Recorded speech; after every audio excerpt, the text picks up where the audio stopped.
Okay, hello and welcome to the webinar for Community Business Bright Ideas Fund. I'm Natasha Bright, the Communications Manager at Power to Change, and I'll be hosting the webinar today. Thank you all for joining us. Before I introduce my colleagues, I've just got a bit of information first. We will be recording the webinar, so there's no need to worry about scribbling any notes down, as the recording will be available after the session. We have scheduled a full hour in for this webinar, but it may not take that long. There will also be an opportunity to ask questions. So this is the first time that we've used Zoom. It might not be the first time you've used it, but to ask a question, just hover your mouse over the webinar controls. So these are either at the top or the bottom of your screen, and where you'll see a question and answer. If you simply type your question and click send, and we will be answering questions live at the end of the webinar. We'll try and answer as many questions as possible. If you have a very specific question about your eligibility to apply for Bright Ideas Fund, there is an eligibility checker on mycommunity.org.uk, and you can always contact our delivery partners locality for free advice and guidance by emailing brightideas@locality.org.uk. So the webinar today will be run by myself, along with Head of Early Stage Programmes at Power to Change, Sarah Buchanan. We're joined by the Head of Community Assets and Enterprise at Locality, Stephen Rolfe. And we'll also have the opportunity to hear from a Community Business Bright Ideas Fund grantee, Ricky Davies, who is the Managing Director of the brilliant Radcliffe Market. If you would like to read more about the market after this webinar, Power to Change has recently published their case study on powertochange.org.uk. So to keep it interactive, we're going to be running a couple of polls on the webinar, and so don't forget to get your questions in as well. Today we are going to be looking at what is community business, what is the Bright Ideas Fund. We'll be talking about who can apply, what you can apply for, and how support is delivered, the application process, what makes a strong application, and then we'll have an opportunity to look at your questions afterwards. So now we're going to hear from Sarah at Power to Change. Thanks very much, Natasha. Hello, everybody, and welcome to the webinar. Really glad that you can all join us. So yeah, first of all, what is Power to Change? Who are we? Some of you may know of us already or may have applied to our programs already. But for those who don't, we are an independent charitable trust. We were set up in 2015, and the reason why we were set up was that we wanted to support the growth and development of individual community businesses in England. So we're all about community business, and I'm going to talk a little bit later about what we mean by community business. In the past 4 years, we have awarded over £60 million to over 1,000 community businesses. And we've also supported the development of the community business sector. And we've done that through publishing a number of research reports that you can find on our website. We also engage in policy advocacy to promote and support the voice of the sector with government and with local authorities and other key stakeholders. And we also develop great opportunities for peer learning between community businesses. So that's a little bit about Power to Change. So then, key question, what is community business? So community is really the key word here. Everything we do, sort of the starting point, is all about community. And for us, that's because we believe that no one better understands what's going on in their community, the problems that a community might face, than the people who are living there.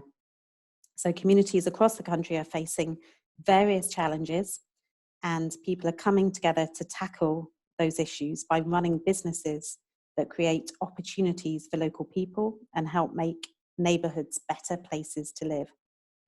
So a community business could be about taking over a local asset, like a closing leisure centre or an empty village hall, and asking the community how to go about bringing that particular building or service back to life.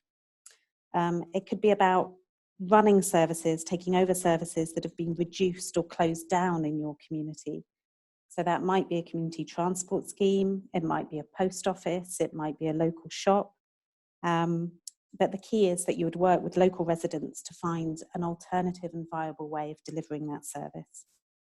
Or it could be that you start from what's wrong in your community or what you feel is lacking and what you would like to address. And that might be lack of employment opportunities for young people. And you might come up with an idea for setting up a business that can provide training skills and jobs for young people. Now, Power to Change has a specific set of criteria for community business, and we'll talk about that in more detail later and unpick that for people. But really fundamentally, the important thing to know is that a community business is a business run by local people for the local community. Community businesses should be open to anyone in the local community who wants to get involved. So they're inclusive and diverse spaces that anybody can join in. And they should have some means by which people can get involved and can have their voice heard. Community businesses should have a clear social purpose. They operate more like a business than a charity. So what we mean by that is that they look to generate income through trading products or services. But any profit that a community business makes should be put back into the community in some way.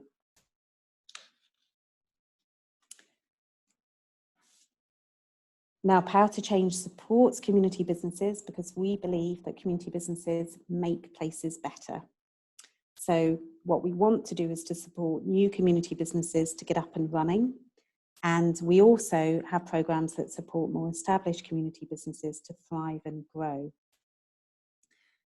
And when you apply to our funding programs, as well as applying to access direct support from the particular fund that's open, you're also really becoming part of a national movement and accessing opportunities to network and learn from other community businesses.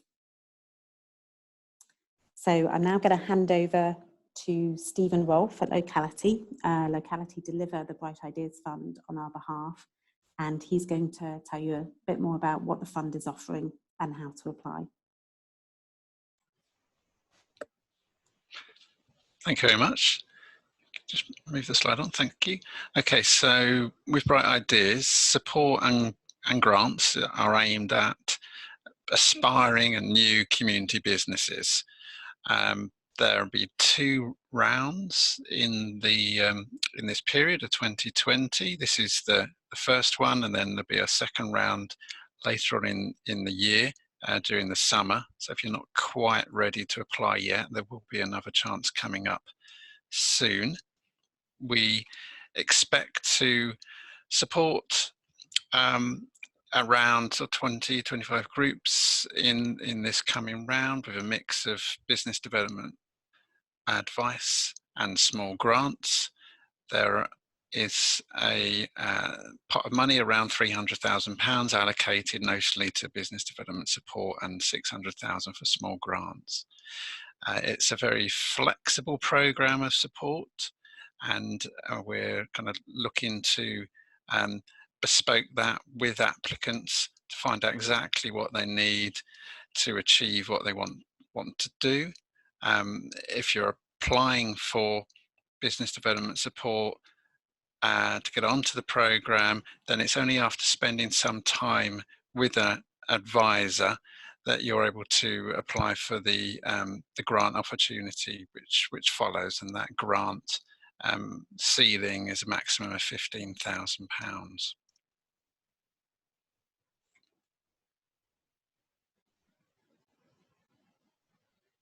The previous versions of Bright Ideas were joint funded by Power to Change and central government, but now this is a fully funded programme by Power to Change. The programme's led by by us, by locality, and we're working with a consortium of other national partners to deliver the programme. That includes Co-ops UK, the Plunkett Foundation and Groundwork UK.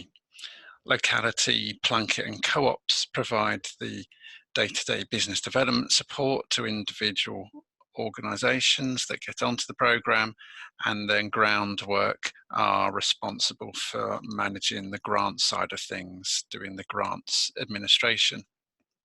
If you're accepted onto the programme, you'll generally have most contact with one of those delivery partners, and probably less so by Power to Change itself.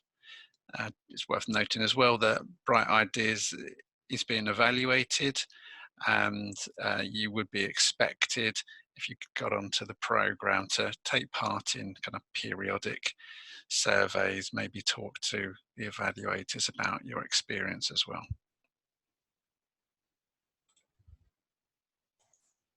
Thank you very much, Stephen and Sarah. Now it's time for a poll. And we are asking you today, do you know what we mean by community business? So get your votes in. Most people seem to. That's great. We'll just leave it going for a second longer.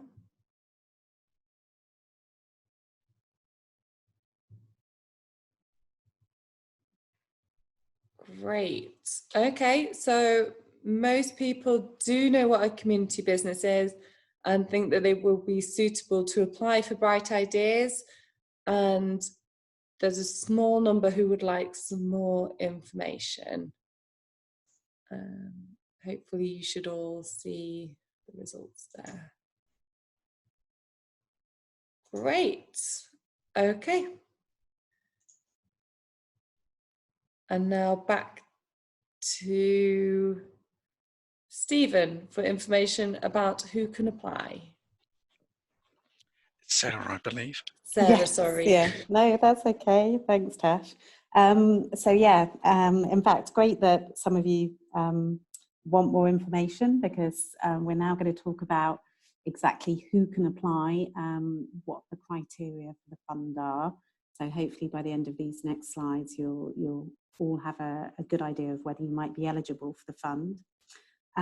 So first of all, really important thing to say is that your planned activities, your community business, must be based in England, and that's because we are only able to award funding in England.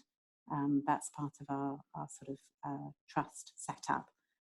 So only in England, and then we have these 6 criteria that you can see on the slide. So first of all, you must have an idea for a community business. Now, again, I'm going to talk a little bit more later on about the 4 features of a community business and what we look for when you apply to us. But it's really important to think about setting up something new and not something that is simply a project of an existing organisation. So you need to be telling us what your idea is for a community business. Now, you can be unincorporated or incorporated to apply for this fund, but you can't be an individual.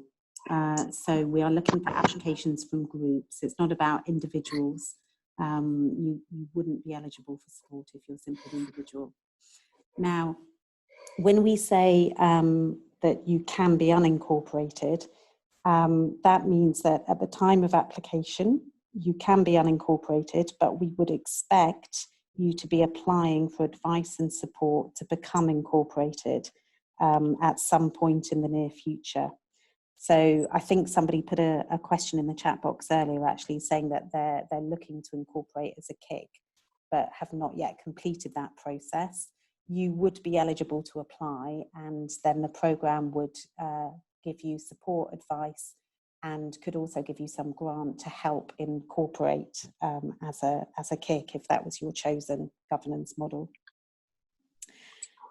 So you can apply for unincorporated, but the important thing is that if you are still unincorporated by the time you apply for the grant element of the programme, then you would have to nominate an incorporated organisation to hold that grant for you.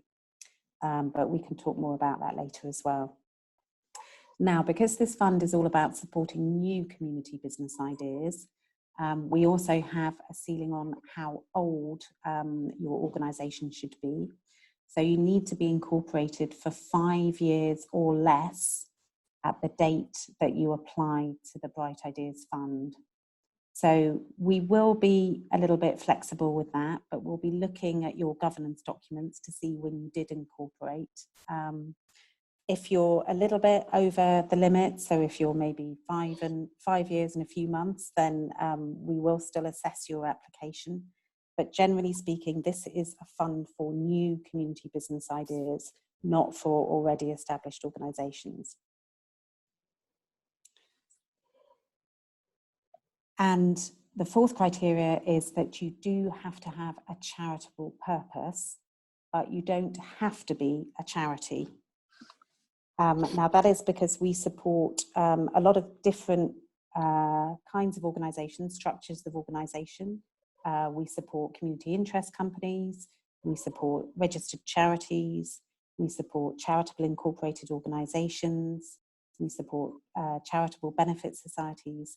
So we don't prescribe exactly what legal form your organisation needs to take, but you do need to explain to us what your charitable purpose is, because our funding can only be spent on charitable purpose.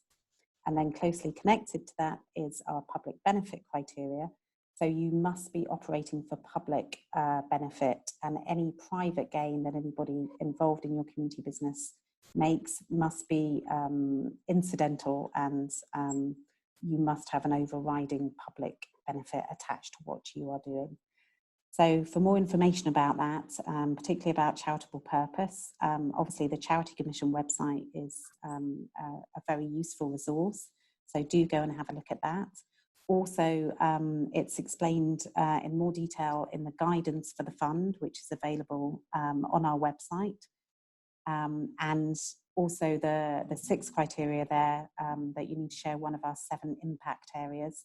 Those impact areas are also listed in the guidance.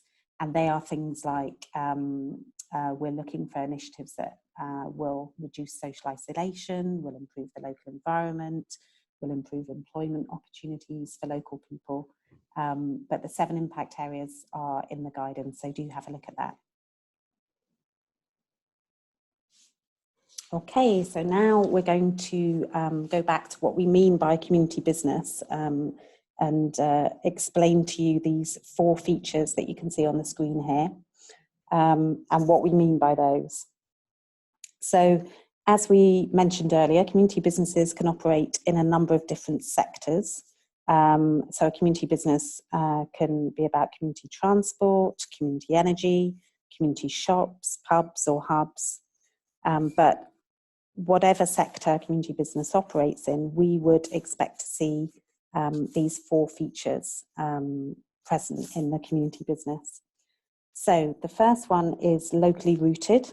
So this means that the community business is rooted in a specific geographic place, such as a neighbourhood, a village, or if you're in a city, at ward level would be a very sort of natural geographic area for a community business to be operating in. And the reason for that is that we believe that a community business needs to know the people in the local community and be able to respond to the needs that local people are talking about and bringing to the attention of a community business. So that's why we say it has to be operating in a specifically defined local area. Now, we want you to tell us about that local area. We're not saying it has to be one village. It could be a couple of villages if you're in a rural area where the population is very spread out. But we want you to tell us in the application form what your local area is, and tell us about the strengths and the weaknesses in that local area. The second criteria is accountable to the local community. So community businesses are accountable to local people, and that could be in the way that they're structured. You might have a very broad membership structure, which allows anybody in the local community to become a member and therefore to attend an AGM, to be able to provide feedback and inform the direction of the community business through that kind of formal mechanism. Or it could be that you have a very broad range of local trustees on your board, and it's through your trustees that you're in touch with your local community. Or it could be that you hold regular consultations or events to gather the views and ideas from your local community. Again, we don't prescribe exactly how you should do that, but we want you to tell us how you believe that you're accountable to your local community. The third feature is that there should be a clear trading model in your community business. So again, we want you to tell us how you are already or how you intend to generate traded income. So community businesses are not 100% dependent on grant funding. They are looking to sell services and products in order to generate income and to generate profits that can be put back into the local community and used to deliver local benefit. So this is one of the criteria where we find people do fall down on. So do talk to us in the application. Tell us about your trading model. Tell us what makes this a business and not a more traditional charity that would be more grant dependent. And then finally, broad community impact. We want to see evidence that you're engaged with a variety of different groups in your community, that the activities that you're delivering benefit the local community as a whole, and not just one particular group. So we want to see evidence of broad community impact.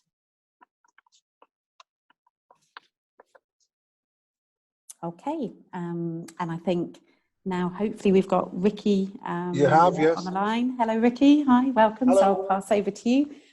So Ricky is CEO, Director of Radcliffe Market Hall, which was one of the grantees that we've supported in previous rounds of Bright Ideas. So he'll tell you all about Radcliffe Market Hall and how Bright Ideas has helped the development of his community business. Hello everybody. Okay. So Radcliffe is a small town, part of the Bury Metropolitan Borough in North Manchester, in northwest England. It's post-industrial, it's got good geographical features, so but it's seen quite a lot of decline. It's got some of the most highly deprived wards in the country in it, but it's quite mixed because it's in a large urban conurbation. So anyway, moving on from there, can we move the slide, please?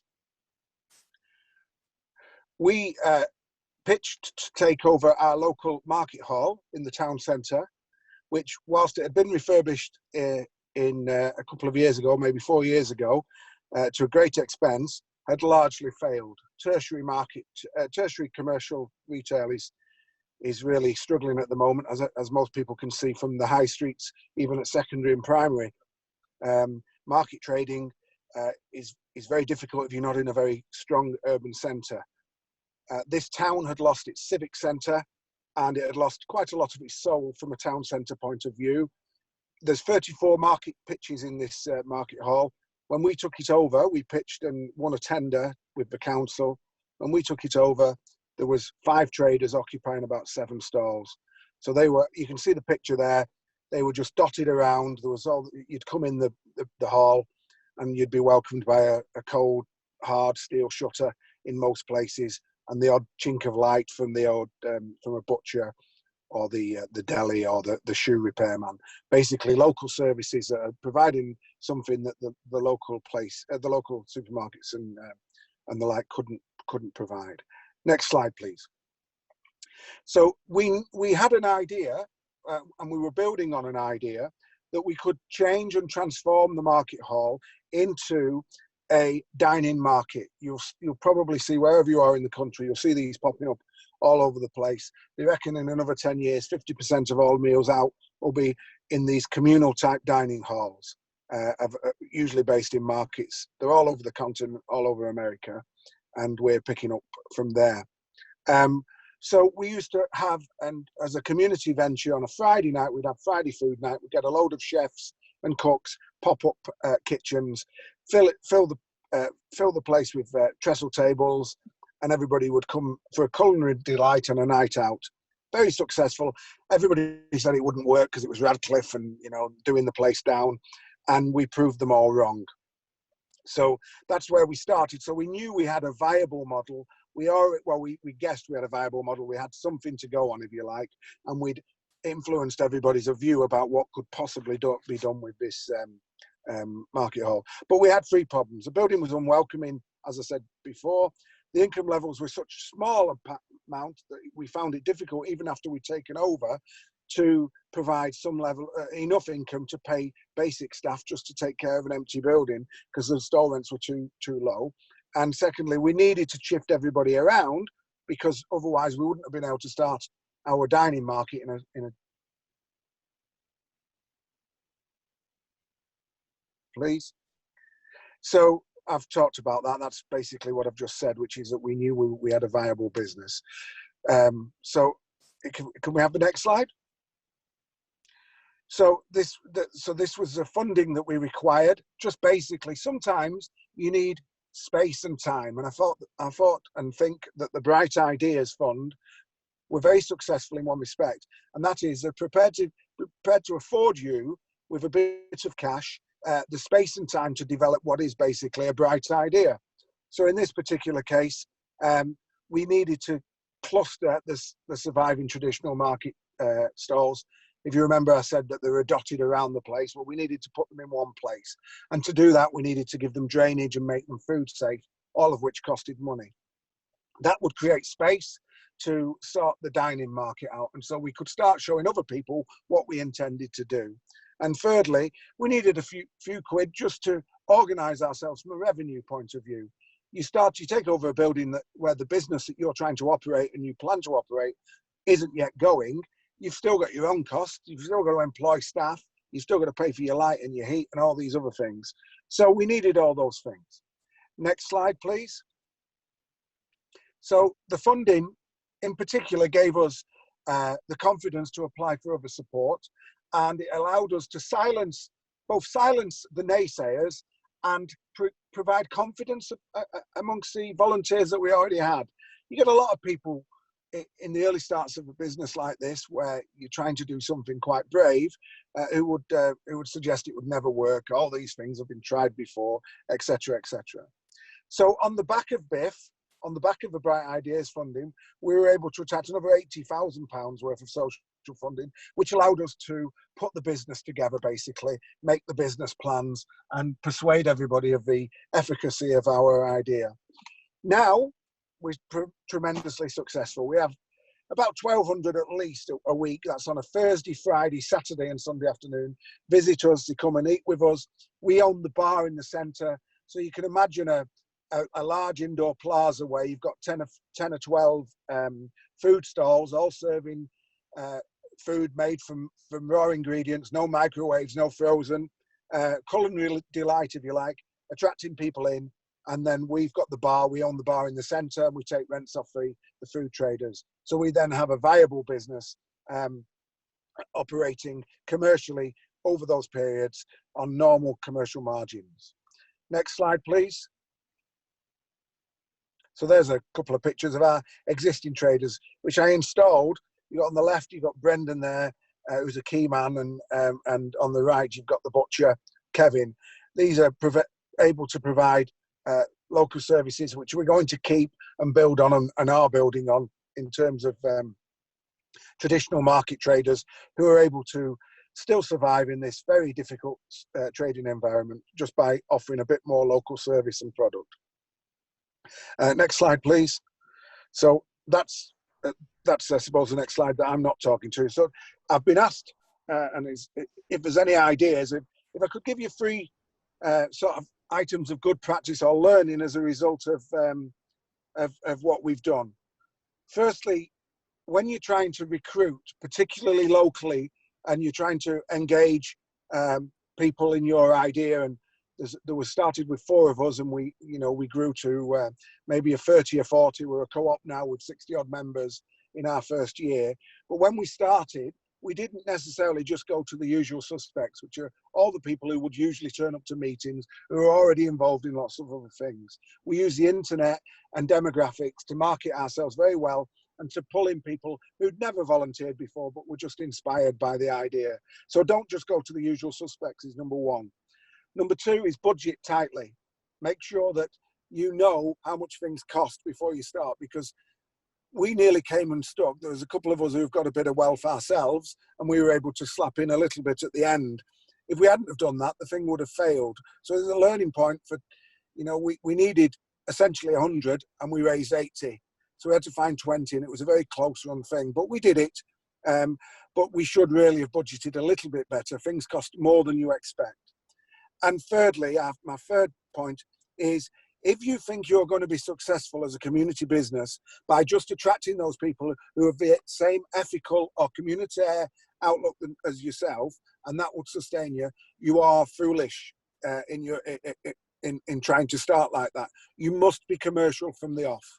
Your offering should compete and should be as good, if not better, than anything around it.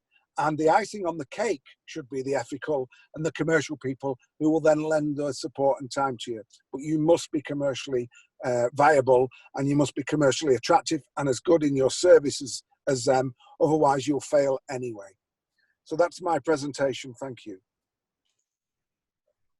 Thank you Hello? so much, Ricky. I just wanted to jump in here and say that there's a couple of people in the chat saying, well done you, great outcome for the community, well said, and power to the people. So, Right. So fantastic, inspirational case study there. And now we're back to Sarah to talk us through some other inspiring ideas that have been lucky to be funded through the Bright Ideas Fund. Thanks, Tash, and thanks, Ricky. Yeah, I think you're a hard act to follow in terms of inspiration, but thank you so much.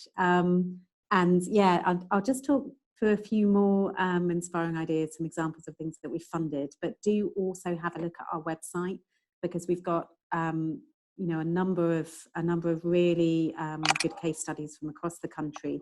So do have a look at those. So the ones you've got on your screen there, so we've got Kitty's Laundrette. This was one of our very early Bright Ideas grantees, a fantastic idea, rooted in a specific part of North Liverpool.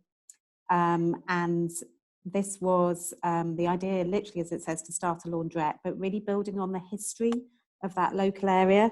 So it's named after Kitty Wilson, who in the 19th century, she was a local woman who helped her neighbours avoid a cholera epidemic by offering to wash their clothes. And so the person who started Kitty's Laundrette, lovely woman called Grace, she was inspired by this story and really felt that there was a need. There wasn't a local laundrette in the area. There were a high number of refugees and migrants living in that particular neighbourhood who in housing where they didn't necessarily have a washing machine. So there's a real need for somewhere to go and do a very practical thing, getting your clothes washed. But what she really wanted to do was bring people together. So running a laundrette was simply a way of bringing people together, providing a useful service at the same time. So Kitty's Laundrette opened about a year and a half ago and offers a whole range of different opportunities to local people.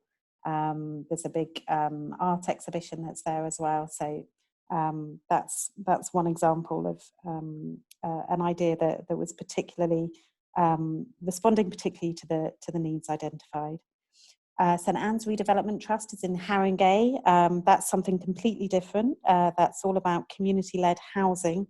So 350 local residents were engaged by the trust in a conversation about a former hospital site that was being redeveloped, and it was put up for sale to private developers, and the trust was formed to make sure that some of the housing that would be developed would be affordable, and that the local community could have an influence over those plans for that particular site.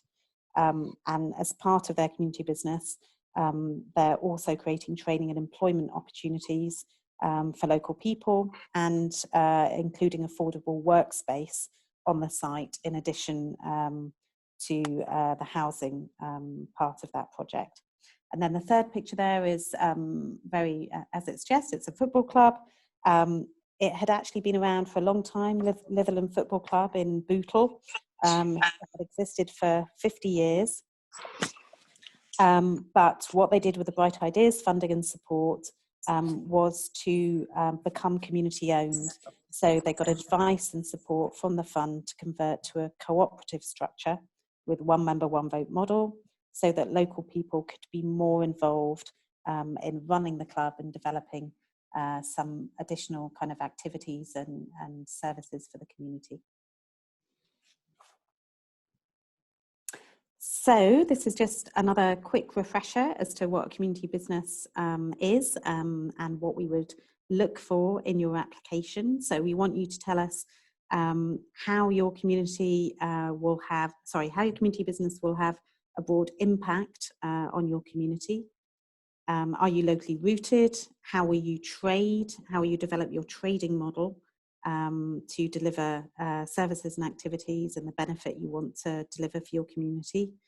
And will you be accountable to the local community? So what kind of structures have you got in place, whether it's the formal structure of your community business, or whether it's just the way, the culture and practice, the way you're going to run your community business? Who is involved in it?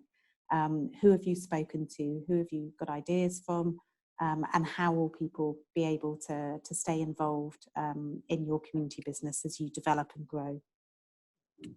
Now, the last thing to say about this is that because this is the fund is for very new community business ideas, if you're looking at those 4 features and you think, well, I am locally rooted, I do know what benefit I want to deliver to my community, but I'm not actually trading yet, then you can still apply.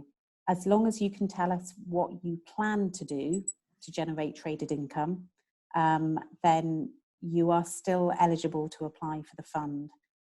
So look at those 4 features of a community business.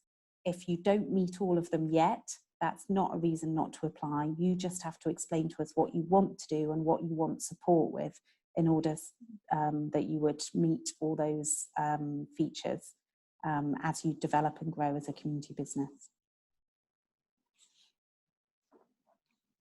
Okay, so I think it's now back to Stephen, who's going to tell you a little bit more detail about what you can apply for. Thank you. Yes, so just to reiterate what the offer is from Bright Ideas, if you are successful in getting onto the scheme, it's essentially in 2 parts, 2 elements. There's business development support and a grant. In terms of the business development support provided by advisors from the partnership, that's bespoke. It's hard to say exactly what that would be because it's based on your needs and your requirements and what the idea is and the opportunity. So that's the kind of thing that would be worked out in detail between us and you if you got on the scheme. But typically it covers the whole range of pre-start, pre-feasibility type activities, which most community organisations, community businesses, community enterprises need to address. Things like maybe looking at their legal structure and making some decisions around that, the pros and cons of different types if they aren't already established, and perhaps doing some of the initial paperwork as well. Could involve reviewing pre-existing structures to see if they're suitable for the new community business idea as well. So even if you're some way down the line of being established in a legal form, there may still be work to be done to review or change or amend any of that. Things like community engagement are often a big area of activity and work which organisations would like assistance around, even if they think they're really good at it. There's always more to be done in becoming truly accountable to your local community.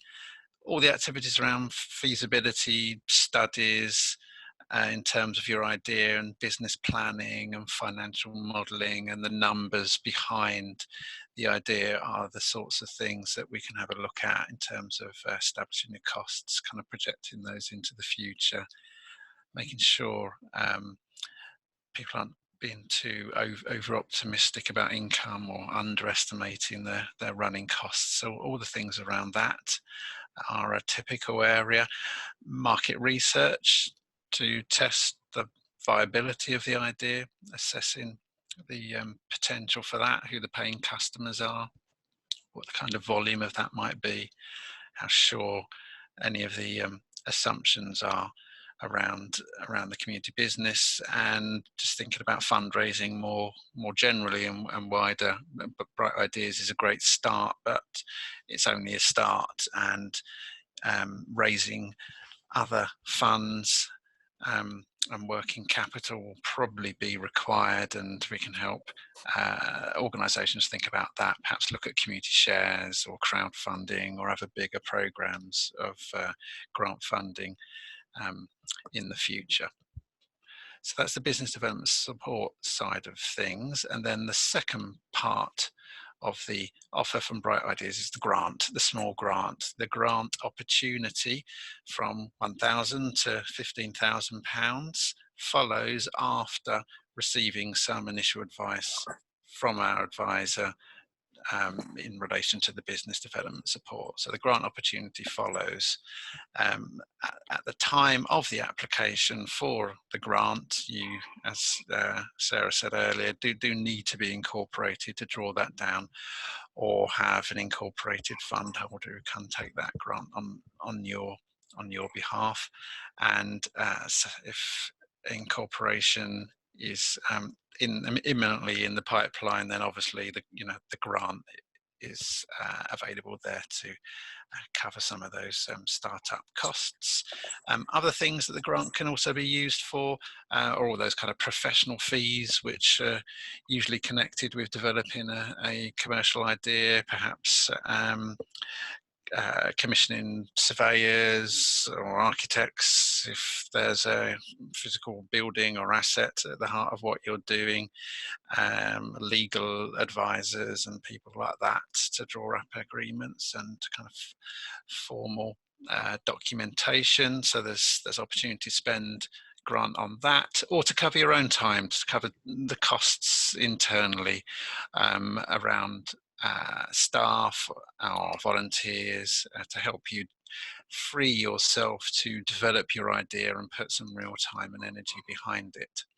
There's also opportunity to use the grant towards some small scale capital items, some capital costs related specifically to the development of your idea. So maybe there's some test trading opportunities and the purchase of equipment, or some running costs, or the hire of something temporarily is required to understand whether there's a market for the idea. So some small scale capital costs are acceptable as well. And of course you could use the grant as well to cover your travel costs, and we certainly recommend and take an active part in trying to connect you up with other successful community businesses around the country. And the grant could go towards covering those sorts of travel and time costs as well.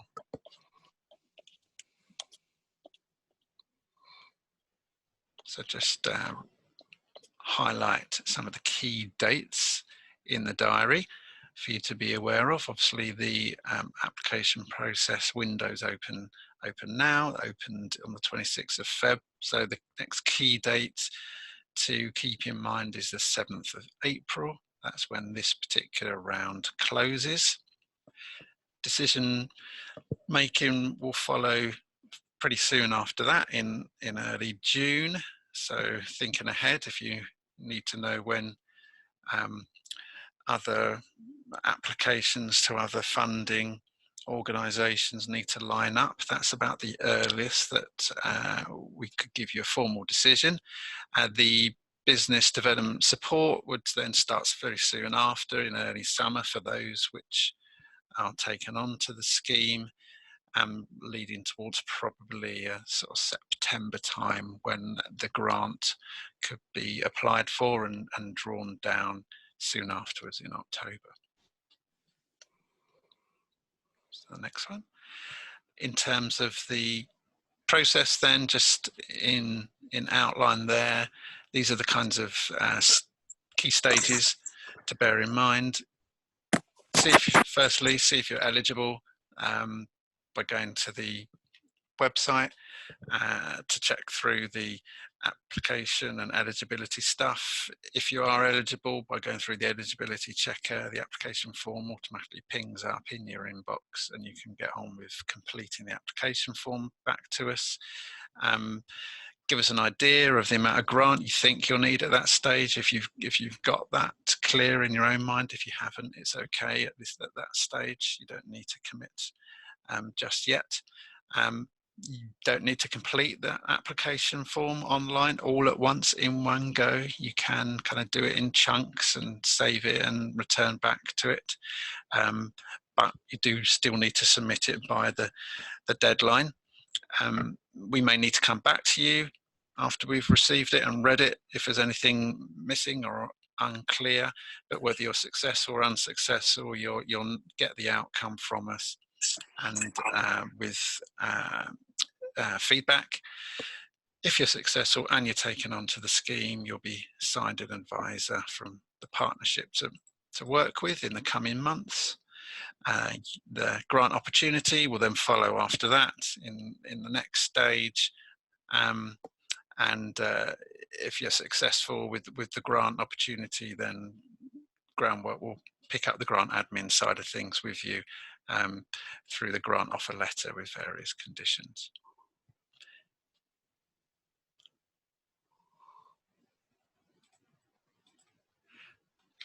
So just to reiterate where to find the most key information about Bright Ideas, if you haven't already, there's the website.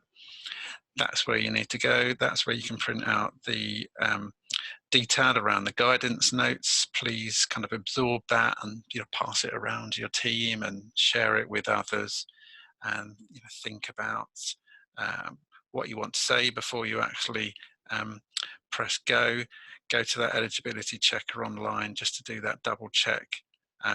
If you're eligible, you'll receive the full application link, and we look forward to hearing from you afterwards.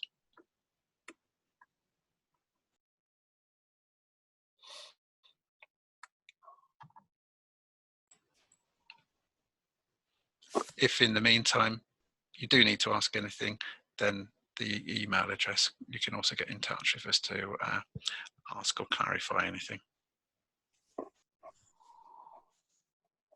Great, thank you so much. Stephen, now it's time for our second and final poll. Do you understand what the Bright Ideas Fund is all about? So that should be open now. Great, it's looking like most people do and are interested in applying. That's great. And some people would like some more information. It's worth mentioning again that the guidance notes for the Bright Ideas Fund are available on mycommunity.org.uk as well as powertochange.org.uk. Simply search for Bright Ideas Fund and you will be able to find that. The guidance notes have most of the things we've been talking about today and some additional case studies, as well as a step-by-step guide through the application process as well. So it looks like the majority of people do think that they are eligible and do understand what the Bright Ideas Fund is all about. So that's great. Okay.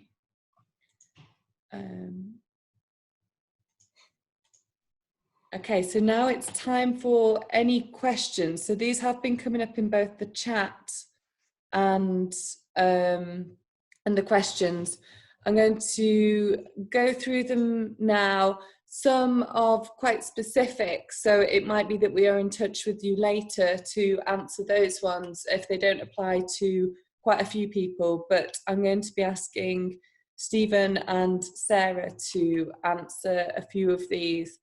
So Stephen has asked, I don't have a CIC, a community interest company, set up yet, as it may take time to get approval. Are new CICs eligible, and what is the cut-off date? Shall I answer that one? So yeah, if you're not already incorporated or you're in the process of incorporating, you can apply. So there's no cut-off date in that sense, because we accept applications from unincorporated groups as well as incorporated. Great, thank you. Emma has asked about community involvement. Does it have to be an open membership, or that the services are open to all?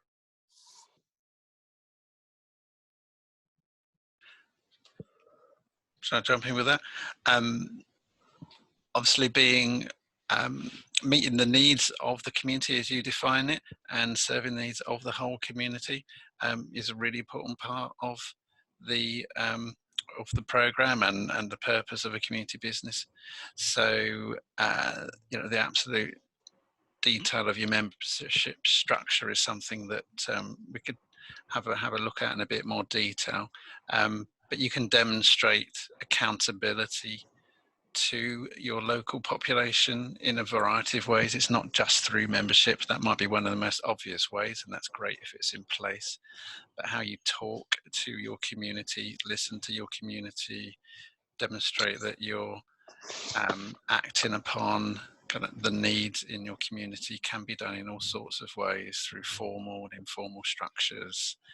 And so I'd kind of encourage you to think about everything and the way you interact, as well as just your membership structure as something which isn't really kind of important.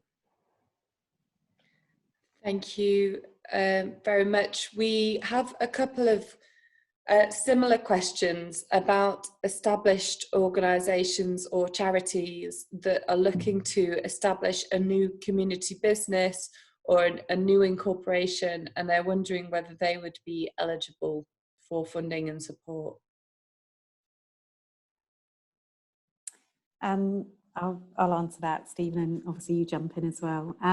So if you're already established and actually you're more than 5 years old, we are also in this round offering some support to established organisations that are looking to incubate a new community business.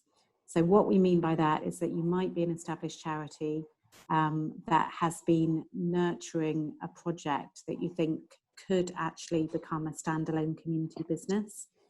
And if you are one of those organisations and you do really intend to spin off the project as something separate from your organisation, and you would like support with that, then we do have a small sort of pot of money available to support those kind of initiatives. So when you go on the My Community website, there is a separate page that's called Incubator Fund. So if you click on that, there's a slightly different set of guidance that will explain what the specific criteria are for that fund and how to apply for it. So that's a slightly different offer for more established groups that are looking to nurture or catalyse new community businesses that will end up as something separate from them. Great, thank you very much. A few people have been asking about getting a copy of this recording. It will be sent to all registered attendees after the webinar has finished today, and it will also be available on the Power to Change locality and My Community website as well. So please do keep checking back for that and check your emails afterwards. we've had a question about when the second round of applications start this summer. Sarah, are you able to answer that? Actually, I might defer to Stephen for that. Yeah, well, that's correct. It will be in the summer. We just don't have an exact date here to give you now. So the best thing to do is, stay in touch. Really, I mean, you can keep in touch either by joining bulletins and newsletters from locality or from Power to Change. I recommend you doing both, because there's lots of other interesting information that you'll get beyond Bright Ideas. But if you join either of our kind of free update services, then you'll hear about the opening dates as soon as they're announced. Great. I think we've got time for maybe one more. So let's see. Can we change the name of the application, as we are setting up as a CIO at the moment, but have used the eligibility checker under a different name? Yes, that's okay. I mean, your future name changes, official or otherwise, may be hard to predict. But so for the purposes of just getting through what you've already started, then carry on. Great. Thank you very much. Unfortunately, that's all the time that we've got today for answering questions. I'm aware that there's a few more and some have just joined in the chat as well. So we will try and answer all of those questions via email afterwards. But yes, as I said, this webinar will be available both online and via email to all registered attendees. Great, thank you very much for joining us. Thank you, Sarah, Stephen and Ricky as well for sharing your story. Okay. Thanks very much. Thanks everyone for joining. Thanks, Tash. Thanks, bye. Bye.